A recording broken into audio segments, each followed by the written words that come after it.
Hello, everybody. Thank you for joining us for the final day of WorshipStream TV. Friendly reminder that if you are currently watching on YouTube or Facebook, to head on over to WorshipStream.tv. You can register there to join us on Crowdcast. Like we've been saying throughout the week, we will be doing a live Q&A today around 3:30 today. So if you're watching on Facebook or YouTube and you want to participate in our Q&A or just even participate in our polls or enter yourself to enter into our chance to win one of our prizes, please head on over to Crowdcast. Also on Crowdcast are all of our segments recorded for the entire event. Those are all going to be on demand, free of charge. You can watch them as many times as you'd like. If you missed yesterday or Tuesday's show, absolutely you can go back after we're done today and you can watch those segments at your leisure. Those will be on the Crowdcast link for the end of time, basically. So again, thank you so much for everybody who is tuning in. Today, we're really going to be talking about LED walls in houses of worship. But before we get into that, I do want to just give a quick overview of what we talked about on Tuesday and then yesterday. So on Tuesday, Jim Bask was our host, and he was talking about setting up a really good foundation for streaming in your house of worship. We talked about some PTZ cameras that were built for LED environments, and we're going to talk a little bit about that more today specifically. But we were joined by John Roberts from PTZ Optics to talk about their PTZ cameras and their Hive Studio for remote production. We also talked about how NDI is now capable of utilizing HDR, and especially in houses of worship where it's a low light situation or you are shooting in a lot of light with stained glass windows, or in the case of having some kind of backlight LED screen, HDR goes a really long way in making sure that everything is properly exposed. Along with PTZ Optics, we were talking about preset recalls, AI tracking, and all of those other volunteer-friendly capabilities that are available in most modern PTZ cameras.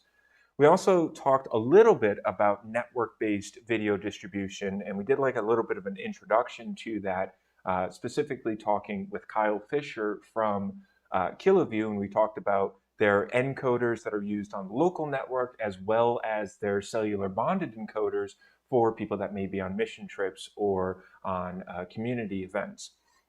We also talked about KiloView's decoders, how you can spread that video throughout your entire house of worship or across your buildings. And we also talked about KiloView's brand new AVX network switch. Yesterday, we dived into that network distribution a little bit more. We talked about AV optimized networking, and I truly do mean we talked about audio and video optimization on your network. We talked about hybrid camera workflows, not just talking about how do I get my camcorders or my DSLRs that I'm currently using into my NDI workflow, but we also talked about using fixed frame cameras with PTZ cameras. And those can be completely NDI options. We talked with Christian Frink from Bird Dog about their fixed frame cameras pairing perfectly with their PTZ cameras. We also talked a lot about Netgear's Pro AV switches, specifically the M4250 and M4350 line of network switches, which are specifically designed for audio and video networks with profiles for Dante, for NDI, and every flavor of Dante, whether it's for the audio or Dante AV or Dante AV8, NDI, NDI HX2, NDI HX3, and even all of the new features included with NDI 6, like that HDR. And we also talked about network-based audio routing with Jeremy Morris from VizRT with the Viz Connect Audio. Today, we're going to be talking a lot about video walls in houses of worship, and specifically Absen video walls. Now, Absent has a lot of showrooms throughout the country, so you can actually go to their showrooms and you can see what these screens look like in a real world environment.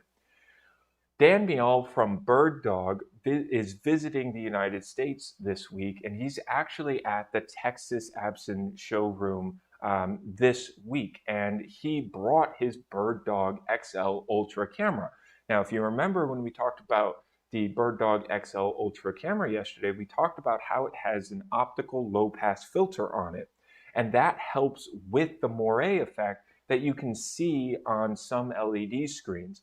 So we figured this would be the perfect time to ask, hey, Dan, while you are at the Absent showroom, can you show us a little bit of a demo of yourself using a Bird Dog XL Ultra PTZ camera in front of an Absent LED wall? And they did this demo on an NX 1.8 pixel pitch Absent LED wall. So it's a very high quality Absent LED wall and a very nice camera. And so without further ado, let's just play that clip that Dan sent us.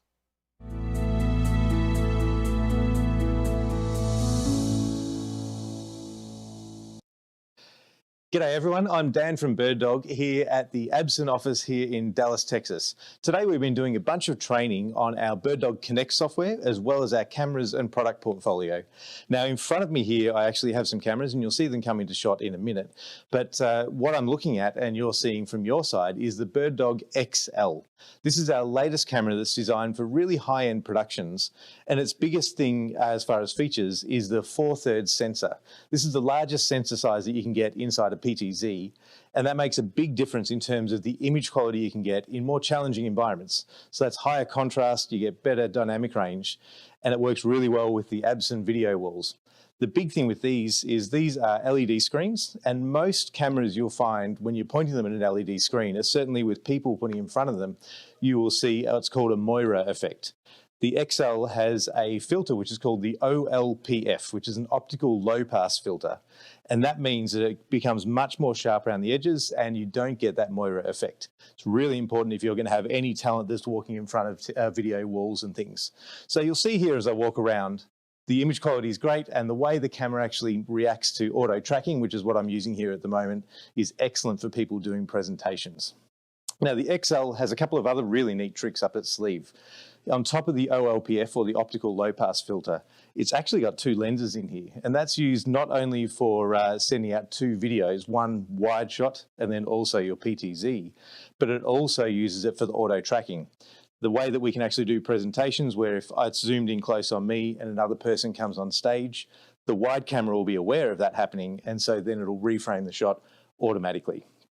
So the XL has both the main camera, which is a PTZ, which is ultra high quality with its zoom as well as the robotic pan and tilt. But underneath it, we've got the wide angle camera or panoramic camera. And this is really used for two purposes. The first one being it's a wide angle shot. You get two cameras in one. So you can get a wide crowd shot as well as using the PTZ camera for your close-up shots. But the extra superpower it has is with its AI tracking. It uses both cameras to determine what's going on inside a scene. So for example, if it's zoomed up close on me doing a presentation and then someone else walks on the stage, the camera's aware of it, even though it's not inside the primary camera shot. And that means it can then start to reframe based on other people on the stage. And that really gives you a dynamic and really aware form of AI tracking. Combine that with the ability to adjust how smooth the tracking works, how sensitive it is, and what happens when people leave and enter stages and how you turn on and off the AI means that this is a really great camera to add to your production, even if you don't have a huge amount of production staff. You can get great tracking that can work with AI automation, and of course you can then use our PTZ controller to control that manually as well. Now, in terms of our product lineup, the XL sits at the top in terms of its form factor. It is XL in size, but it's also XL in terms of the features. We have a color matrix inside. This can be really important if you've got some particularly bright primary colors in your video shoots. We can adjust just the reds or the greens individually, or any color that you like, and adjust the hue slightly or the intensity to get a really balanced image. It's designed to give you broadcast quality pictures and be easy to operate across all of your productions. It comes with a host of mounting options, so you can mount it on a wall, on a pole, in a ceiling, wherever makes sense for your production.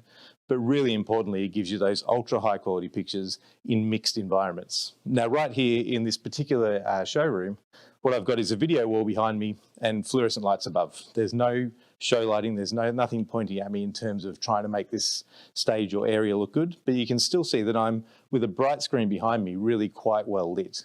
And again, that comes back to the size of the sensor and the abilities of the OLPF. Now, on top of this, we also have a 20 times optical zoom, which is great for larger environments. And if you're working in an HD environment, we can double that to 40 times optical. So even a very large throw in terms of where you can mount the camera versus where your presenters will be, that means you can frame those shots up perfectly. The final thing I'll talk about really is the NDI capabilities and also the connectivity. So with BirdDog XL, you're able to connect with NDI, with both NDI HX3, which is really efficient, but also excellent low latency video.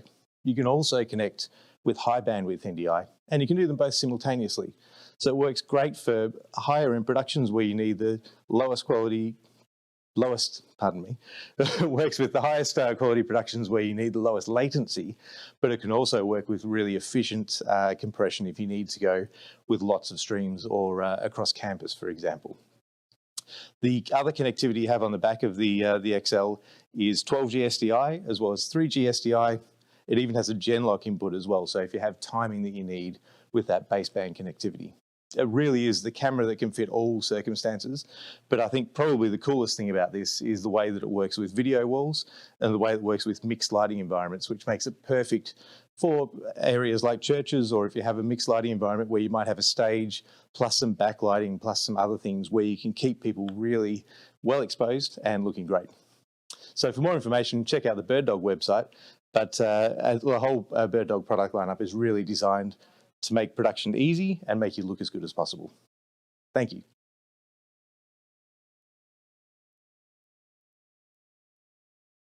Thank you to both Absyn and BirdDog for putting that together. I do want to just remind everybody that on the bottom of the screen here, like I said, there are over 20 Absyn showrooms throughout the world, and there are a bunch of them that are in the United States, including New York, Orlando, Los Angeles, Dallas, Kansas City, Chicago, and Atlanta. So if you want to see these LED walls in action before considering purchasing one for your house of worship, definitely give us a call and we can get you connected with a local integrator, get you involved with our crew and Absyn's crew to be able to put that kind of demonstration together. So absolutely, please take advantage of that if that is something that you're looking to do.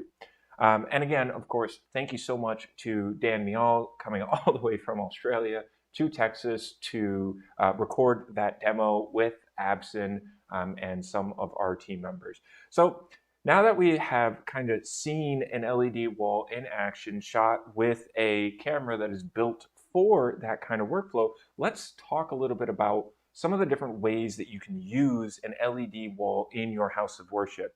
And I know that this whole event is talking a lot about technology and how things are changing. But at the end of the day, LED walls really aren't about the technology. It's about visibility and it's about connection. It is about the people that are in the room at the moment and making them feel even more involved with whoever is presenting at the front of the house.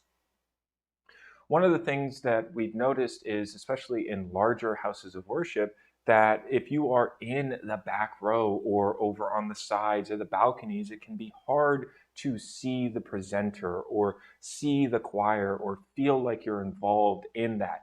So being able to have some nice big LED walls at the front of the house, of course, can alleviate some of that. And one of the very first reasons that it can help alleviate that is with iMag. iMag is just basically magnifying whatever image you are shooting.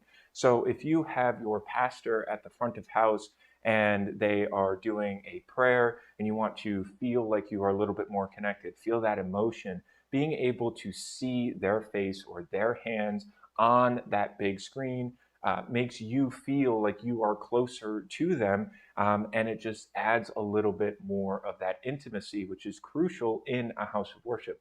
It's all about the congregation coming together. The other thing about LED walls is that you want to use your LED walls to support your worship, not distract from it. And there are a bunch of different ways that you can do that. One of them, which I have in this example here on the screen, if we bring this up full screen, is you can see on the right-hand side, that is like the full view of the stage for this house of worship. But on the left-hand side, I have zoomed in a little bit, and you can actually see that the lyrics for the hymn are being displayed on the video walls. So as the chorus or band is performing their musical set, you can have the audience more easily follow along and even participate in the song because you can put the lyrics on the screen. And the same thing can apply if you are doing some kind of scripture reading or you're doing your main sermon and you really want your congregation to focus on a specific verse or line or quote that is the overall theme of the day. So being able to put even just text on a large screen to be able to have your congregation follow along with what's being said as they listen is really great. It's not all about big flashy lights. It's about getting people involved in the service. And the other thing that comes with that is the overall color and tone or mood of this service can be greatly enhanced by having these video walls that can easily change the look or the feel of your house of worship. In this example, you can see that across all of the video walls, underneath the drummer's set, behind the main presentation, above on the rafters there a little bit, you can see that they're talking about Romans. Now, if you were doing some kind of holiday celebration, whether it was Hanukkah or Christmas or whatever it may be, you can change those colors to set the overall mood of your sanctuary. And when doing so, you can have that visual continuity to go throughout your entire house of worship. So, we're really talking about not distracting, but really being able to make people feel more engaged, more involved in that, the feeling. Now, we're talking, of course, a lot about the main congregation hall, but video walls can be used throughout your entire house of worship across multiple buildings, especially if you're using, like a fiber optic switch, like those Netgear switches. You can send this video wall to various different places. Of course, we talked about having large screens at the front of the house to be able to have good side visibility. But sometimes something as simple as a confidence monitor, either low on the ground for your pastor or in the back of the house, so they can see when they are on screen, when there is a presentation on screen or a lyric or a hymn on screen, just giving the person that is doing the sermon that little bit of peace of mind to know what's going on in terms of the visual aid can go a really long way. Some houses of worship also have breakout rooms or overflow rooms or something like a Sunday school service where the people that are involved in the service aren't exactly in the same room. And again, if you take a decoder and you plug that into a video wall in a different room, as long as it's on the same network, you can have them being fed the same exact video feed that's going to YouTube or Facebook or wherever you're streaming to. But because it's on the local network, there's not going to be any delay. We're talking a couple frames versus if we were sending something to YouTube or Facebook, it's going to be like 45-second delay. If you're in the same building, you want to make sure that that delay is minimal. And then, of course, there are mess halls and dining halls and things like that where you're not going to be doing your main service, but maybe you're doing community updates or community outreach or a movie night or things like that. Being able to have a video wall in your dining hall is just another good thing to consider when you are building out these kind of workflows. Now, of course, if we're going to be shooting on a very large video wall, you're going to want to make sure that you have a camera that can meet the demands of that video wall. We talked about the bird dog XL Ultra, some of the Panasonic cameras are really great for shooting against video walls, because at the end of the day, capture defines what's on your iMac. It's going to start at the camera. The video that is being displayed on your video wall is only going to be as good as the video that is captured from your camera. So that's something that you want to take into consideration. We talked about this at the top of the show, and I'm very glad that we were able to get Dan Miall to show this, but LED panels can cause some artifacting, such as moire or scan lines or flicker artifacts, and there are a couple different things that you can do to combat those things, such as being able to use optical low-pass filters in order to get rid of some of that moire effect. If you have scan lines, you can make sure that your camera is either a global shutter camera or match the refresh rate of the video wall that you're shooting against, and that can help with the flicker artifacting as well. So your in-house viewers won't be able to see those things, but the people that are watching online, if you're shooting against a video wall, will notice that. So those are some things that you want to take into consideration.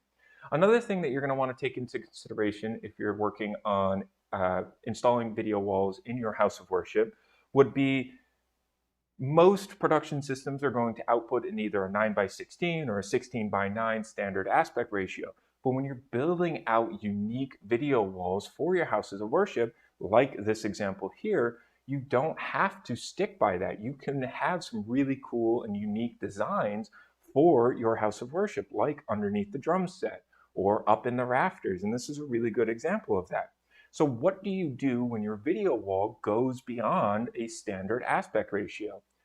One thing that I wanted to point out, and we played their case study at the end of the show yesterday, so definitely check that out, is Panasonic has their K-Rose switching system. And one of the really cool features of the K-Rose switching system is that it's a canvas-based production.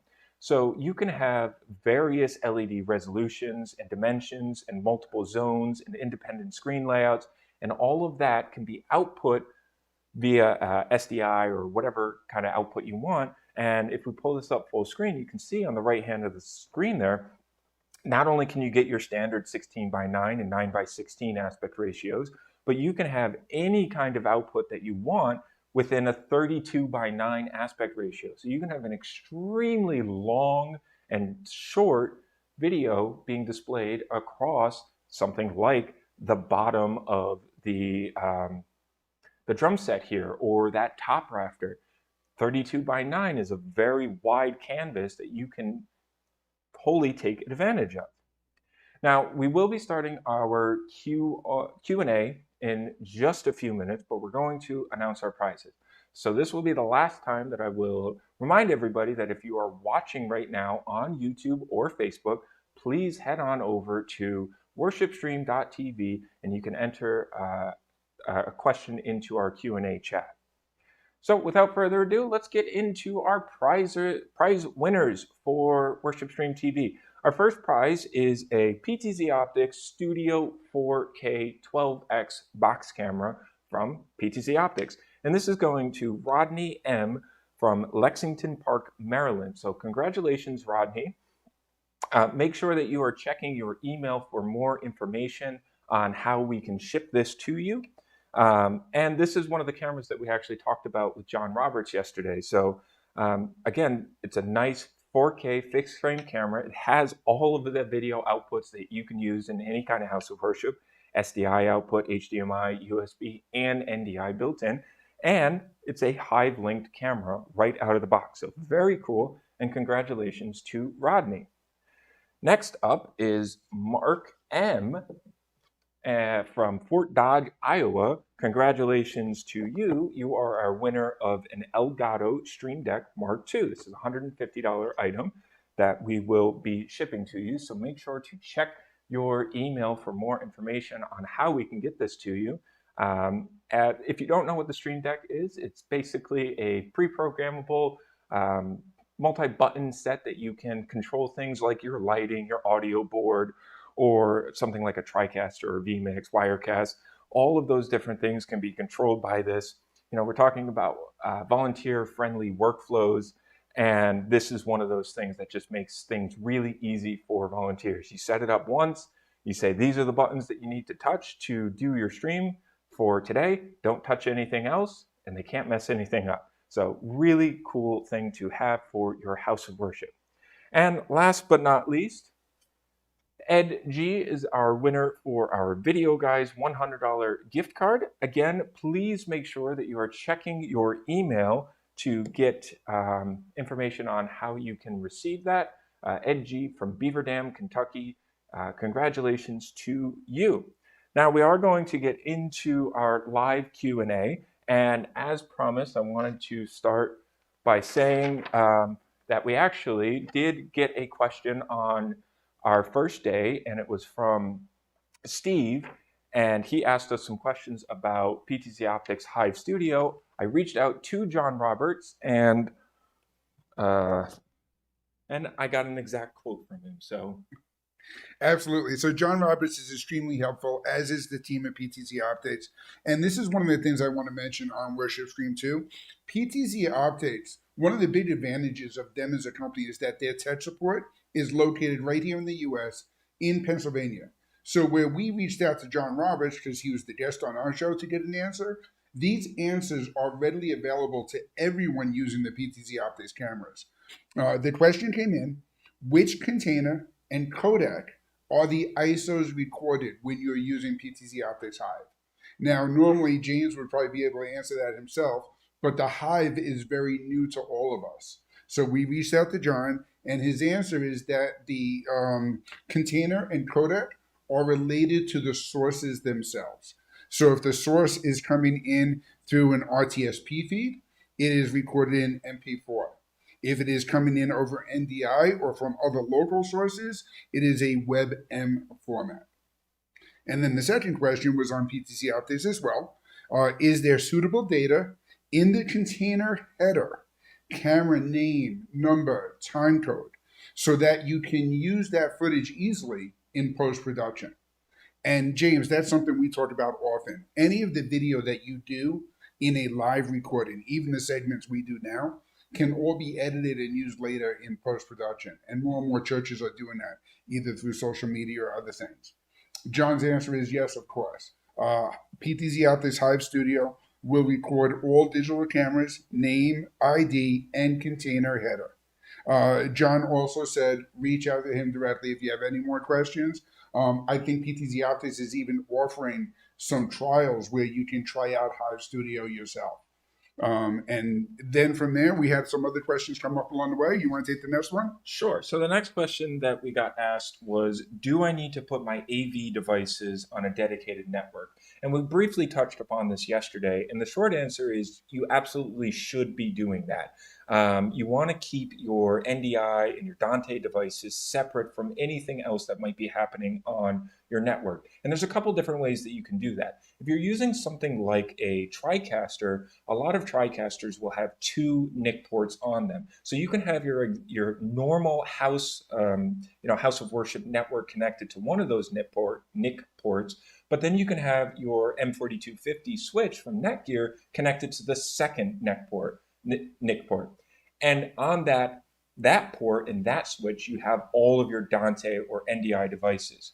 If your computer or switcher doesn't have that capability, but you do have a USB port on there, you could get a USB port, but just be careful doing that because you will be limiting the amount of bandwidth that can come through that USB. When we're talking about Netgear M4250 switches, those are going to have a minimum of 1 gig throughput. So something to take into consideration. The other thing that you can do is if you only have 1 NIC port on your computer and you don't want to use a USB drive, is you can use the Netgear switch's ability to make VLANs to make virtual separated networks. So that is something that does happen all the time, and we highly recommend keeping those kind of networks separated. Now, Jim, we actually... And I just want to add to that, I think the dual port is very common. You mentioned the TriCaster. Yeah. I know the QuickLink Studio Pro has it as well. Yeah. Even the Liberty workstations, which we built as being DIY machines to run OBS, vMix, Telestream Wirecast. We made sure that we're configuring those machines as well. So if you're configuring your own workstation for live production software, even VizRT has the TriCaster software now, we do recommend taking that into consideration as well. You don't want the machine going out and dialing out for routine internet tasks other than updating your machine, updating your system. You don't want that shared. Imagine if you had a bunch of 13-year-olds working for a team service and they're all pounding away on their phones, checking out the latest YouTube videos, and now it's affecting your bandwidth to do a production. That would be very counterproductive. And you don't want somebody accidentally logging in and then controlling your PTZ cameras or whatever it may be. So keeping those networks separated is a good practice to have. Now, right before we went live today, we actually got another question asking, where do I start with live streaming in my house of worship? Jim, you want to answer that one? Absolutely. That's probably the most common question we get. And when we host a show like this, where it's 3 days, we have a dozen different manufacturers joining us, it is very difficult to take all that information in one fell swoop. You want to start by identifying the cameras that you need in your setup. What is the content that you're trying to capture, and how do you want to communicate that content to your audience? What we've just done there is drawn a picture from glass to glass. How many cameras do you need? Where can you set them up? How can you capture the action happening in your house of worship? And then how do you take that and communicate it to your audience, whether it's a remote audience outside of the church and where you're streaming directly to them, or whether it's on an iMac or an LED screen that is complementing your in-venue services. These decisions can all be made, and a lot of that happens with the cameras themselves.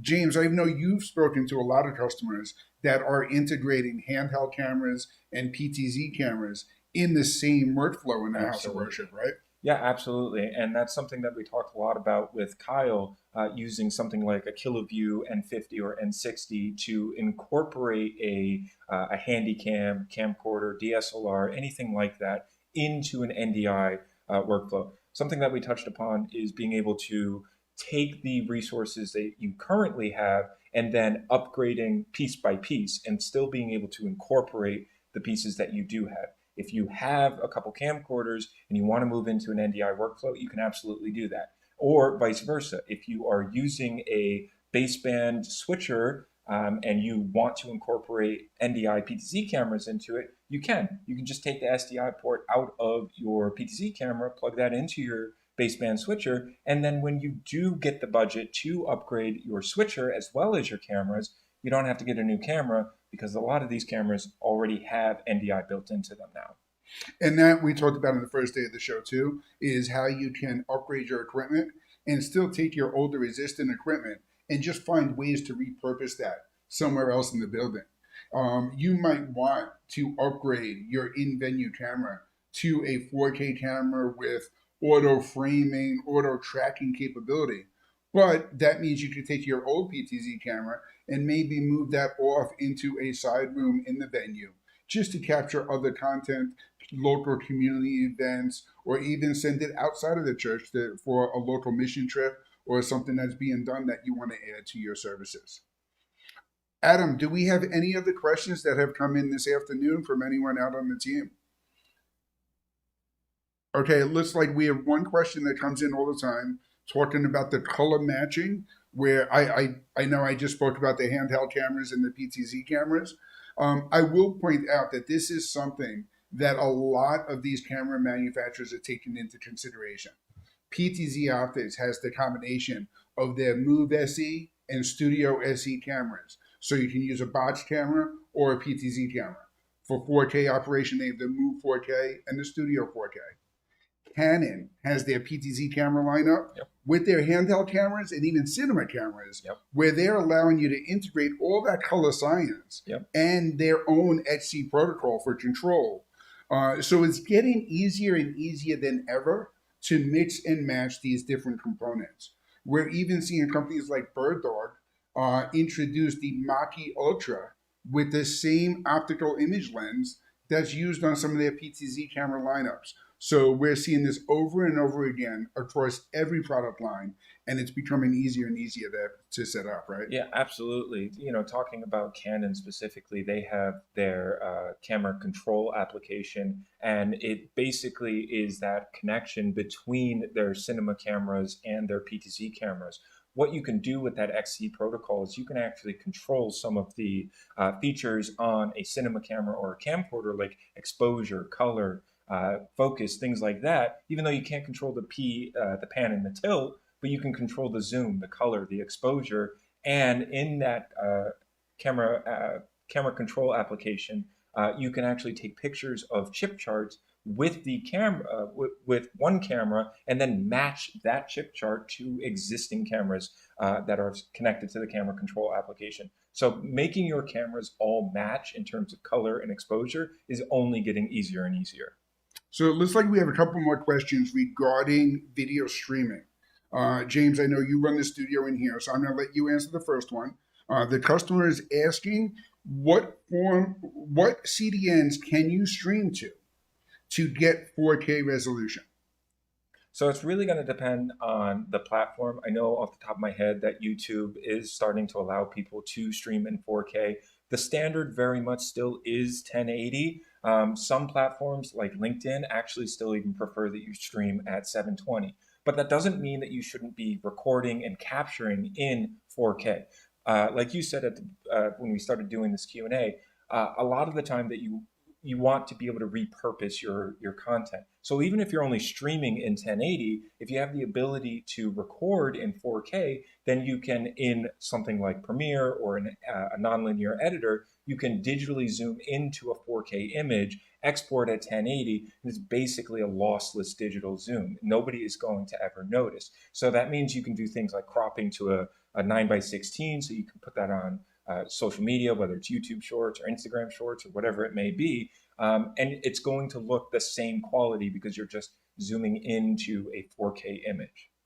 And we have one more.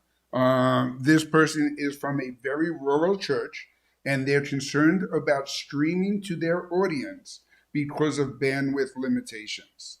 So I know they're probably using a satellite uplink, maybe relying on cellular services. Yep. Is there a way to lock in the bandwidth and make sure you get a reliable stream? Yeah, there's basically two options on the market, and we actually talked with KiloView for one of those. The P3 and the P3 Mini are cellular bonded encoders that you can connect either an HDMI or an SDI feed into and be able to use the cellular bonding technology in order to ensure that your stream goes out. That is a very good thing to bring up, because when you're streaming at even 1080, 60p, you got to make sure that you have at least somewhere around 10 megabits per second for upload speed. A lot of the times when you're looking at your internet connection, they're going to prioritize the download speed because most people are downloading what they're streaming. Most people are not uploading what they're streaming. So if you are noticing that your bandwidth doesn't have enough speed to upload, you could look at something like a KiloView P3 or P3 Mini in order to send that stream out. And I also want to give honorable mention to the LiveView Solo Pro. The LiveView Solo Pro is capable of going up to 4 modems for cellular bonding in their workflow there as well. And you might recognize LiveView because they make a lot of the broadcast encoders, some of the ones that were just used out at the Winter Olympic Games in Italy. So LiveView is a long-term reputation in the industry. Whether you're looking at the LiveView Solo or the KiloView P3, there's other cellular bonding encoders on the marketplace, all great options. But it goes to show you, no matter where your church is located or where the mission trip is going, there are ways of capturing that content and sharing that content live. Someone's following up now asking, what is cellular bonding? What is cellular? But that's a great question. Sometimes we do jump a little bit ahead with assuming a little bit of knowledge. So cellular bonding is essentially taking multiple connections, bonding them together to get the strength of all of the connections at once. Think of it in terms this way. You have a connection into your encoder with your Wi-Fi signal. Maybe you have the ability to hardwire and add another connection into a wired network. Now you add a USB modem with a SIM card that gives you a cellular network, and you add a second, third, sometimes even a fourth modem with additional networks. Now you have multiple data connections all available to that encoder. The encoder is using resources to manage and take the bandwidth from each of those individual connections to maintain a constant and consistent signal all the way through to your audience. So it really allows you to band all of this bandwidth together. If you have 10 megabits on 4 different connections, you're not getting 40 megabits of throughput. You're getting the rock solid 15 to 20 that you need to deliver your signal, but with an available basket that is much larger and much more reliable to choose from. If you have questions about those, you can give our team a call. WorshipStreamTV is sponsored here by Videoguys.com at 800-323-2325. It is also sponsored and part of Broadfield Distributing. We have a nationwide network of system integrators and installers. And the biggest advantage to you is if you are this person asking the question from the rural area in Kentucky and you're trying to figure out how to stream from that area, we can match you with an integrator who is familiar with the unique challenges and needs of your community. We're located here in New York. We are experts in the technology and are happy to answer your questions. But more importantly, we're here to empower the rest of the dealer channel system integrators to get you all the information you need. Give us a call, reach out to our team. If you have any additional questions, we're standing by, happy to help you out. Thank you for tuning into WorshipStreamTV. If your house of worship also has a scroll integrated into it, our next virtual event coming up in May is EduStreamTV. EduStream is going to focus on some of the unique challenges in the educational space. So if you enjoyed the content this week and you'd like to tune in and register for that show as well, please go to edustreamtv.com.